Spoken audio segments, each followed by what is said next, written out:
Então, temos já estudado bastante tempo sobre a questão da segurança de salvação.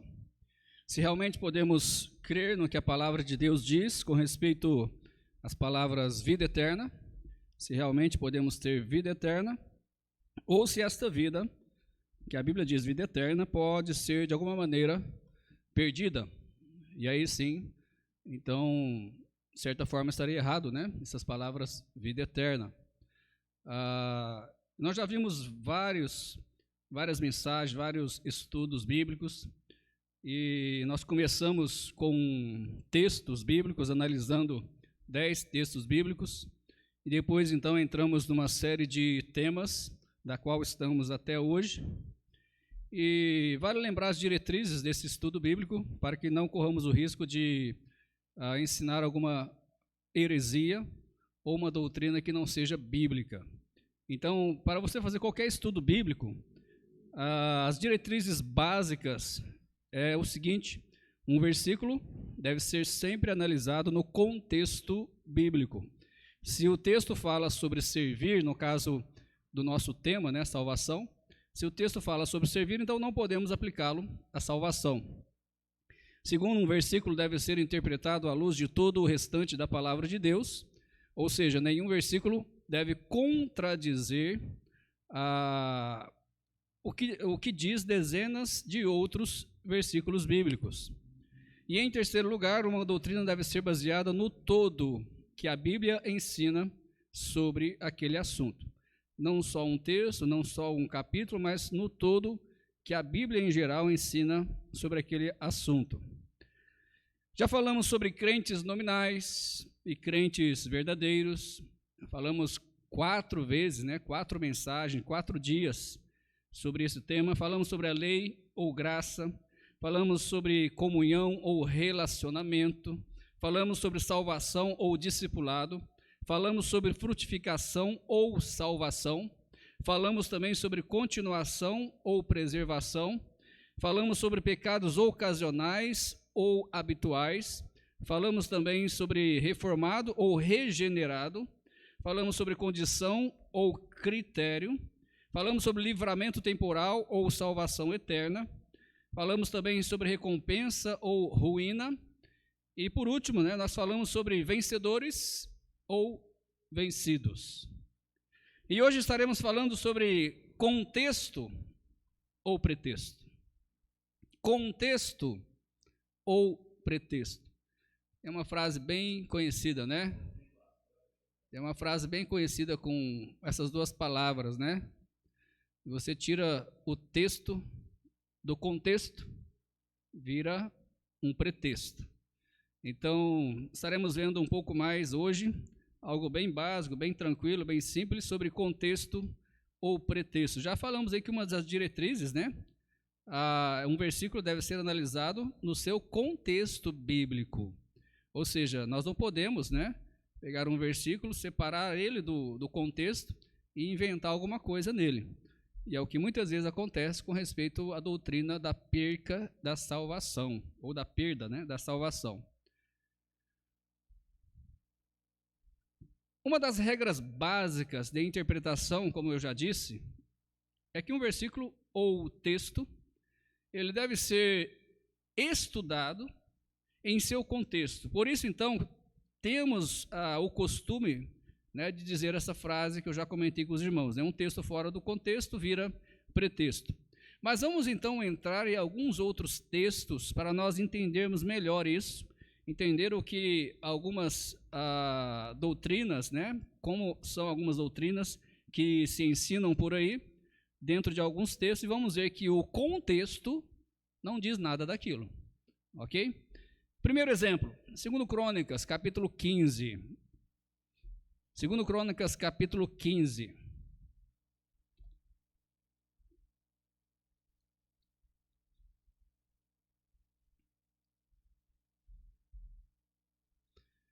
Segundo Crônicas, capítulo 15, versículo 1 e versículo 2. A Bíblia nos diz: então veio o Espírito de Deus sobre Azarias, filho de Oded, e saiu ao encontro de Asa, e disse-lhe: ouvi-me, Asa, e todo Judá em Benjamim, o Senhor está convosco, enquanto vós estáis com ele, e se buscardes, o achareis, porém, se o deixardes, vos deixará. Irmãos, primeiramente, já vendo aí um versículo, esse versículo é do Velho Testamento. Isso aí já tira muita coisa, muito pensamento. Ou seja, Cristo ainda não havia vindo. A salvação pela graça ainda não tinha sido oferecida ao homem. Então, usar esse texto, primeiramente, para mostrar que a salvação pode ser perdida, já está indo bem longe, pegando o texto do Velho Testamento, que ainda não, Jesus não tinha vindo. Então, não estou dizendo que os textos do Velho Testamento tem que jogar fora, não é isso. Mas você tirar novamente o texto do contexto, tirar ele do Velho Testamento para tentar inserir ele no Novo Testamento, como se ele tivesse sido escrito depois de Cristo. Mas, entrando no texto, então, esse texto, ele é tirado do seu contexto para tentar ensinar que um crente está eternamente seguro apenas enquanto ele buscar o Senhor, ou enquanto ele permanecer, ou enquanto ele continuar crendo. Há muitas pessoas, até o pastor Genô estava conosco, e ele comentou de algumas pessoas, sem a gente falar sobre esse estudo bíblico, comentando, conversa vai, conversa vem, e ele comentou de algumas pessoas realmente que ele encontrou, conversou, e que dizia basicamente isso mesmo, que a salvação pode ser perdida. E o pastor Agenor citou alguns textos bíblicos para essa pessoa. Aí essa pessoa falou: não, mas não é que Deus vai lançar fora, ou que alguém vai pegar ele da mão de Deus, ou tal, mas é que ele mesmo não quer mais. É que ele mesmo não quer mais ser salvo, Que idiotice, irmãos? Eu já falei isso outras vezes. Imagina alguém que experimenta o dom da salvação, é tirado do caminho, do profundo inferno, da perdição eterna, e agora está nas regiões celestiais, salvo para sempre, só se for, desculpa aí a palavra, não sabe o que é isso, não quero mais, eu quero ir para o inferno, não quero mais Cristo, não quero mais o céu, eu quero ir para o inferno. Só se, os parafusos aí soltou, e aí talvez pode acontecer isso. Mas ninguém em sã consciência, aqui eu estou exaltando a inteligência humana, ninguém em sã consciência iria escolher um sofrimento do que um prazer eterno, um gozo eterno, um lar maravilhoso no céu.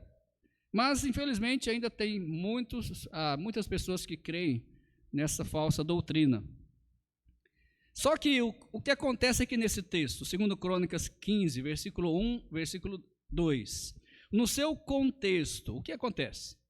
O contexto aqui, ou seja, essa passagem inteira não está falando sobre salvação da alma. Então o contexto não fala sobre salvação da alma. Então não posso pegar esse texto e inventar uma doutrina aí para tentar fortalecer uma heresia e dizer que o crente pode perder a salvação. Ele não fala, o contexto não fala sobre salvação da alma, mas fala sobre fidelidade ao Senhor. Você pode ler o contexto, não vou ler aqui tudo, mas você fica à vontade de anotar aí, 2 Crônicas 15, lê todo o capítulo, você vai entender, lê também o capítulo 14, você vai entender que está falando sobre fidelidade. Sempre quando Israel, explicando melhor, sempre quando Israel se afastava de Deus, o que acontecia? O que Deus fazia com eles? Os entregava aos seus inimigos, não é verdade? E eles eram então derrotados pelos seus inimigos, e Deus usava os inimigos de Israel para disciplinar o povo de Israel. Mas Israel nunca, até hoje, nunca deixou de ser a nação escolhida de Deus, da qual dela veio o Messias, o Salvador, o Senhor Jesus Cristo. Nunca deixou de ser a menina dos olhos, né, de Deus. E se você olhar então no capítulo 14, o capítulo anterior ao capítulo 15, você verá que Asa, né, o rei Asa, ele começou a reinar e fez o que era reto aos olhos do Senhor. Ele foi um bom rei. E ele fez o que era reto então aos olhos do Senhor. Ele tirou todos os objetos de idolatria que havia no meio do povo de Israel e mandou também o povo buscar ao Senhor. Ele falou: olha, busquem ao Senhor. E ele deixou claro, né? Busca ao Senhor de seus pais, obedece os mandamentos do Senhor. Asa deixou bem claro isso, o rei Asa. Então Asa, ele enfrenta a sua primeira batalha contra um outro exército, os etíopes. E Deus então lhe dá grande vitória sobre os etíopes. Por isso então agora no capítulo 15, o que acontece? Deus usa o profeta Azarias para lembrar, né, do que é a chave da vitória, o que é a chave da vitória. Ou seja, para continuar vencendo os inimigos. Qual que era a chave? Ser fiel ao Senhor. Vou ler de novo o versículo que eu li, da onde tiram esses versículos do contexto para aplicá-lo à salvação. Vou ler de novo, depois de explicar aí o contexto. Então veio o Espírito de Deus sobre Azarias, filho de Obed, e saiu ao encontro de Asa e disse-lhe: ouvi-me, Asa, e todo Judá e Benjamim, o Senhor está convosco, enquanto vós estáis com ele, e se buscardes, o achareis. Porém, se o deixardes, o que Deus vai fazer? Os deixará. Eles já sabiam disso. Né? Como eu já disse, acontecia sempre com Israel. Eles deixavam Deus os entregava os inimigos. Mas a nação nunca deixou. A nação de Israel, até hoje, ainda é a nação escolhida de Deus. E Deus vai voltar a trabalhar com eles. Sim, pega o microfone. Irmão Cris vai dar o microfone ali, irmão Diodor, fazer um comentário ou pergunta, não sei.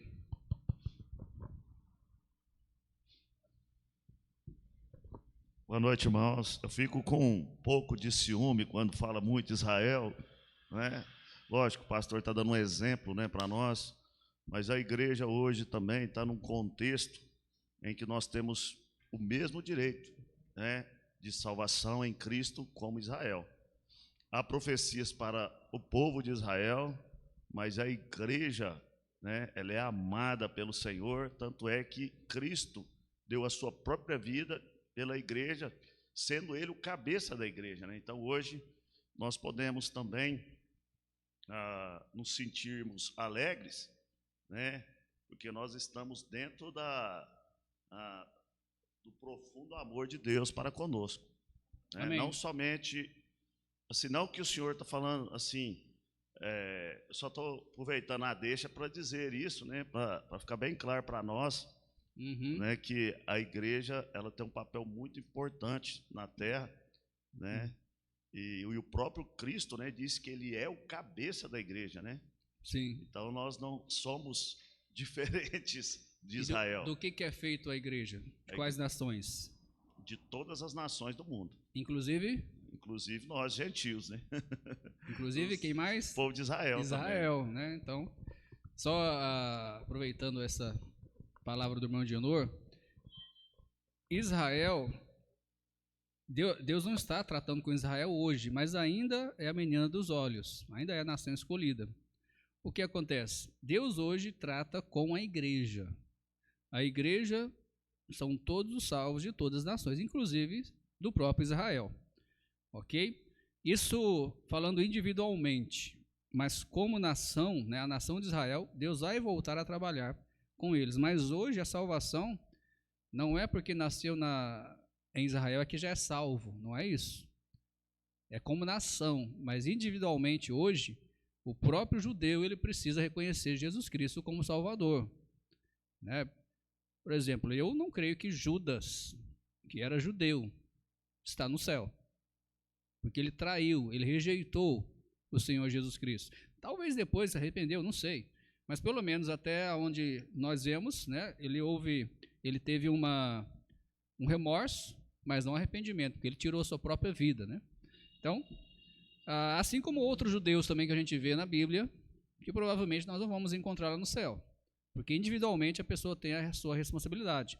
Mas como nação, Deus trata com toda a nação e vai voltar a tratar com eles. Ok?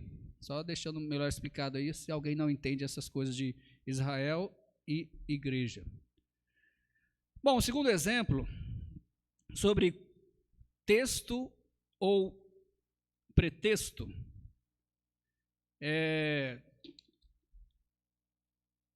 contexto ou pretexto, né? Essa é Ezequiel capítulo 33. Ezequiel capítulo 33, versículo 7 e versículo 8.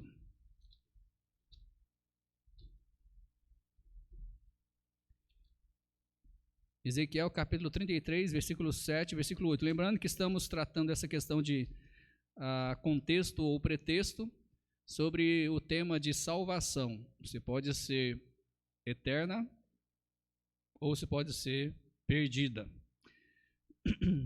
Ezequiel 33, versículos 7 e 8 nos diz: A ti, pois, ó filho do homem, te constituí por atalaia sobre a casa de Israel. Tu, pois, ouvirás a palavra da minha boca e lhe anunciará da minha parte. Se eu disser ao ímpio, ó ímpio, certamente morrerás, e tu não falares para dissuadir ao ímpio do seu caminho, morrerá esse ímpio na sua iniquidade. Porém, o seu sangue eu o requererei da tua mão.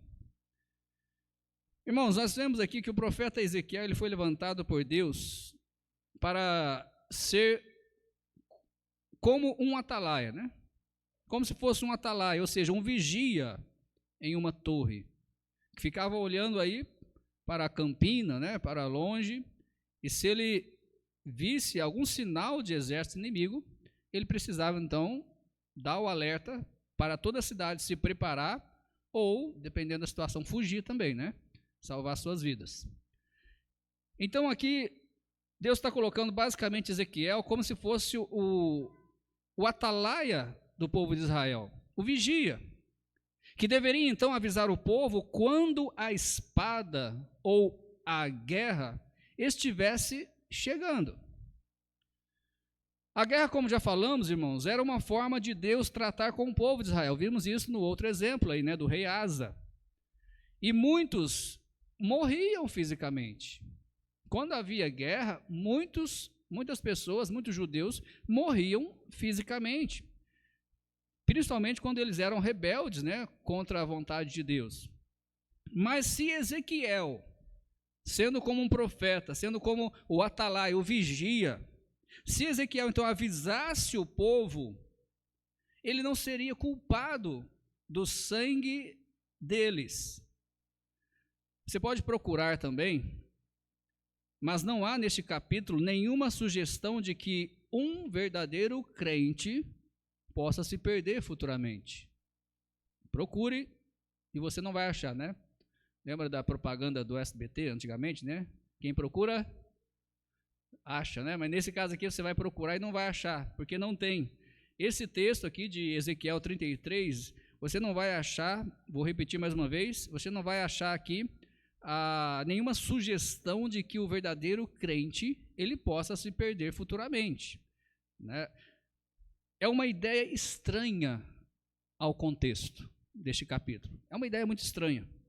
Mas o contexto mostra que o atalaia tem a responsabilidade de avisar o ímpio.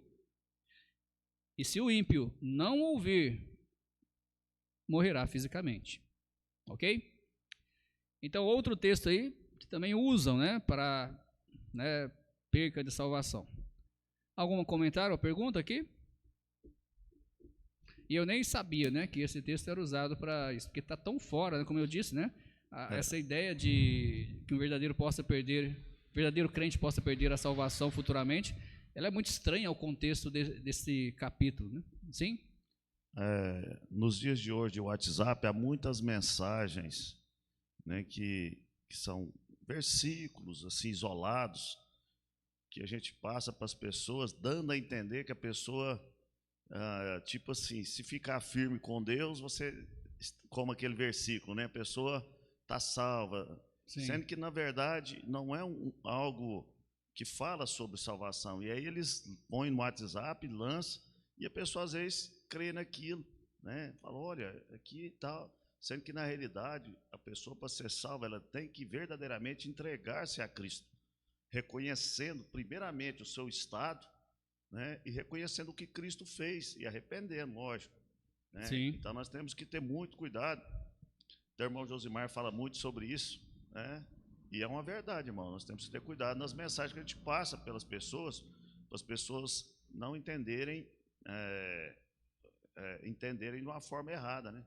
Achando verdade, que com aquele versículo, com aquilo, por exemplo, no livro de Salmos tem muitos versículos encorajador que dá a entender assim, né? Mas aquilo ali é para o salvo, né? O ímpio, Salmos mesmo fala que ele perecerá, né?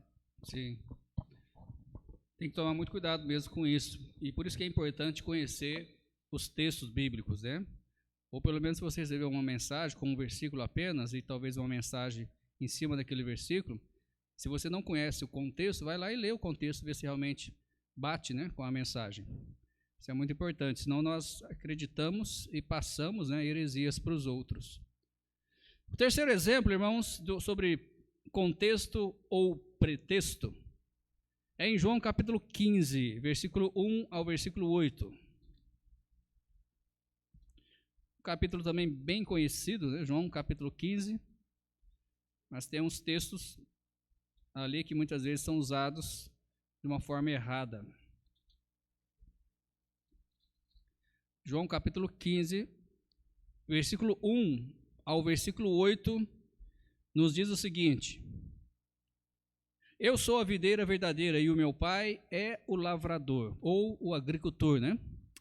Toda a vara em mim que não dá fruto, atira, e limpa toda aquela que dá fruto, para que dê mais fruto. Preste bastante atenção nesse versículo, né? Principalmente o início dele. Toda vara em mim que não dá fruto, atira. Principalmente essa parte. Versículo 3: Vós já estáis limpos pela palavra que vos tenho falado. Estai em mim e eu em vós. Como a vara de si mesmo não pode dar fruto se não estiver na videira, assim também vós, se não estiverdes em mim. Eu sou a videira, vós as varas. Quem está em mim e eu nele, esse dá muito fruto. Porque sem mim nada podeis fazer. Se alguém não estiver em mim, preste atenção também nesse versículo. Se alguém não estiver em mim, será lançado fora, como a vara, e secará. E os colhem e lançam no fogo e ardem. Versículo 7.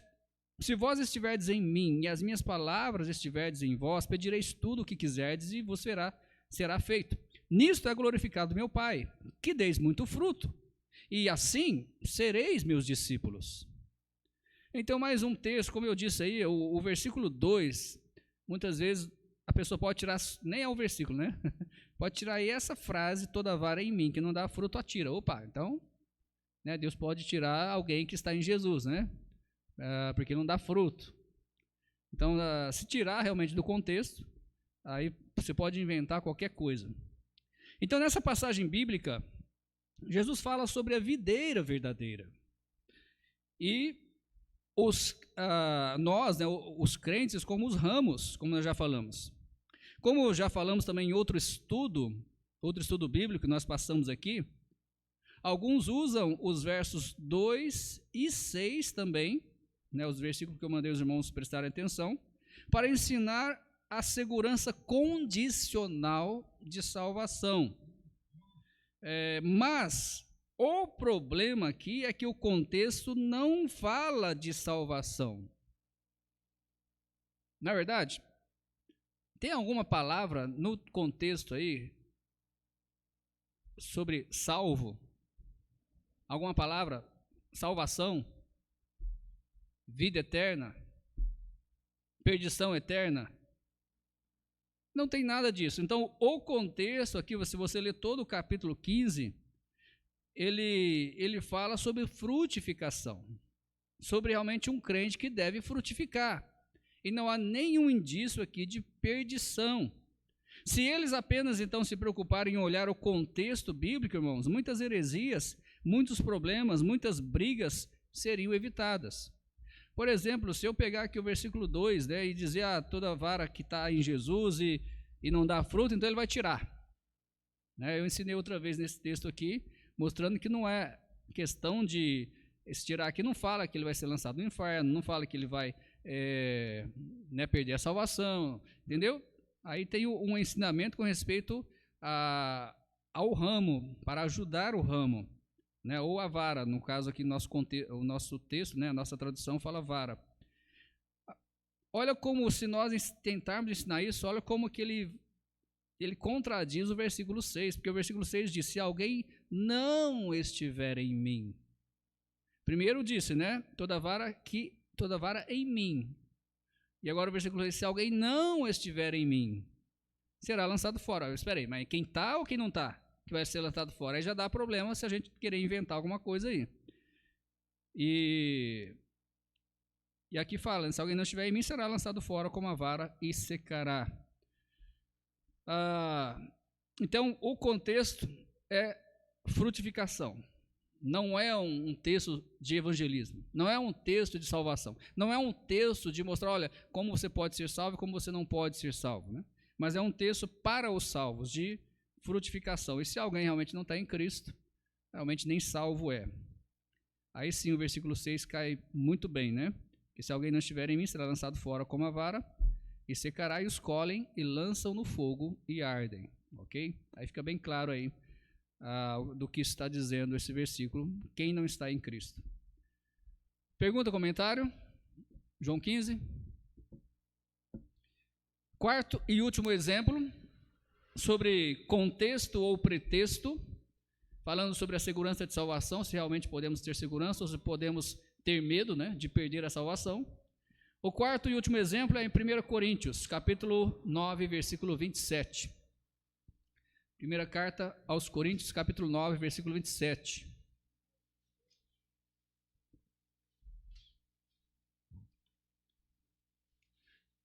A palavra de Deus nos diz o seguinte: antes subjugo o meu corpo, eu reduzo à servidão, para que, pregando aos outros, eu mesmo não venha de alguma maneira a ficar reprovado. Se os irmãos lembram dos estudos passados, nós já passamos por esse texto também, mostrando um outro tema, né? Mas, com respeito ao contexto e pretexto, Paulo aqui, ele está dizendo que tinha medo de ser um apóstata ou desqualificado. Ou seja, eu estou perguntando, irmãos, né? De acordo com o contexto aqui, Paulo está dizendo que tinha medo, você pode pensar nisso, de ser um apóstata ou de ser um desqualificado. Qual que é a sua opinião? Você acha que Paulo tinha medo de ser um apóstata? Será que isso era possível? Olhando aí toda a trajetória do apóstolo Paulo, eu sei que ele era humano, sujeito ao pecado, eu sei. Mas, irmãos, a trajetória dele basicamente foi impecável depois que ele se converteu. Era muito difícil ele mesmo ficar com... Eu tenho medo de perder a salvação, eu tenho medo de ser um apóstata. Que é isso, irmãos? Ele sempre falava, olha, eu já fui judeu, né? Eu já fui da religião judaica dos melhores, né? Ele falava com outras palavras, estou falando com as minhas palavras, né? Então, eu fazia isso, eu fazia aquilo, isso antes, né? Antes de conhecer a Cristo. E aí ele sempre falava, né, quando conheceu a Cristo, né, realmente Cristo mostrou para ele que ele estava errado, tanto naquela religião, quanto também em perseguir, né, os cristãos. Então, é meio impossível nós pensarmos que Paulo aqui está com medo de virar um apóstata, né, voltar para a religião judaica. Ele sempre falava, olha, aquilo eu considero como escória, como lixo, né, para ter a Cristo. Então, o contexto aqui mostra claramente que Paulo está falando sobre servir e não sobre salvação. Ele não tem medo de perder a salvação, ele não tem medo de virar um apóstata. Mas a questão aqui é servir e receber recompensa, como nós já falamos. Lembra disso? Do tema? Quer ver? Deixa eu lembrar aqui para os irmãos. O tema foi... Cadê?